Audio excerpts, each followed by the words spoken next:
എന്റെ സംഗീതവും ബലവും ഏറ്റവും അടുത്ത തുണയും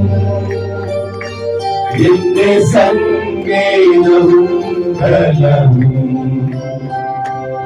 ഏറ്റവും അടുത്ത തുണയും ഏതൊരാപത്തിലും ഏതു നേരത്തിലും എനിക്കെന്തോവൻ ദൈവമത്രേ. ഏതൊരാപത്തിലും ഏതു നേരത്തിലും എനിക്കെന്തോവൻ ദൈവമത്രേ. ഏതൊരാപത്തിലും ഏതു നേരത്തിലും എനിക്കെന്തോവൻ ദൈവമത്രേ. പകൽക്കാലം എന്റെ ഏതൊരു ആപത്തിലും, എന്റെ ഏത് പ്രതിസന്ധിയുടെ ഘട്ടത്തിലും, എന്റെ ഏത് നുറുങ്ങുന്ന വിഷയത്തിന്റെ നടുവിൽ എന്റെ കർത്താവ് എനിക്ക് ആശ്രയമാണ്, എന്റെ കർത്താവ് എനിക്ക് സങ്കേതമാണ്, എന്റെ കർത്താവ് എനിക്ക് കോട്ടയാണ്. ഇന്ന് പകൽക്കാലം ഉറപ്പോടെ ഹൃദയത്തിന്മേൽ പറയാൻ കഴിയട്ടെ. ഹല്ലേലൂയ. ശത്രു നമ്മുടെ വിശ്വാസത്തെ കൂട്ടിക്കളയുന്നത് എപ്പോഴാണ്?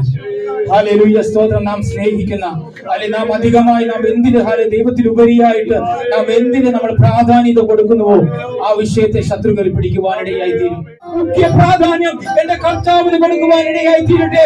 അതിന്റെ വിശ്വാസത്തിൽ ഞാൻ മുന്നേറുവാൻ തക്കവണ്ണം, എന്റെ വിശ്വാസത്തിൽ ഞാൻ പതറിപ്പോകാതെ പുറകോട്ട് പോകാതെ നാൾക്കുനാൾ ഞാൻ കർത്താവിന്റെ പൊന്മുഖത്തേക്ക് നോക്കി ഓടുവാൻ തക്കവണ്ണം അബ്രഹാം പിതാവ് അതായത് വിശ്വസിച്ചതുകൊണ്ട് ദൈവം അത് അവന് നീതിയായി കണക്കിട്ടുവെന്ന് ദൈവത്തിന്റെ വചനം നമ്മളെ പഠിപ്പിക്കുന്നു. ഇന്ന് പകൽക്കാലം കർത്താവിന്റെ സന്നിധിയിൽ നാം ഒരു ഭട്ടനെ പോലെ ദൈവസന്നിധി നാം വിശ്വസിച്ച് പ്രാർത്ഥിക്കുന്നുവെങ്കിൽ കർത്താവ് നമുക്ക് നീതിയായി കണക്കിടുന്ന ദൈവമാണ്. അതുകൊണ്ട് ഇന്ന് പകൽക്കാലം പറയുവാൻ കഴിയട്ടെ, എന്റെ ജീവിതത്തിന്റെ മേല് രോഗങ്ങളായിക്കൊള്ളട്ടെ, ഭാരങ്ങളായിക്കൊള്ളട്ടെ, പ്രതിസന്ധികളായിക്കൊള്ളട്ടെ, അതിന്റെ നടുവിൽ നിന്ന് ഞാൻ എന്റെ കർത്താവിനെ ഉപേക്ഷിച്ച് ഞാൻ പിന്മാറുകയില്ല. ഞാൻ നാൾക്കുമ്പോൾ എന്റെ കാലുകളെ വിശ്വാസത്തിൽ ഞാൻ ഉറപ്പിക്കുമെന്ന് ഇന്ന് പകൽക്കാലം ദൈവസന്നിധി ഉറപ്പാടുകൂടി പറയുവാൻ കഴിയട്ടെ. ഉറപ്പോടുകൂടി പാടുവാൻ കഴിയുമ്പോൾ ഞാൻ ഒട്ടും പിന്മാറുകയില്ല.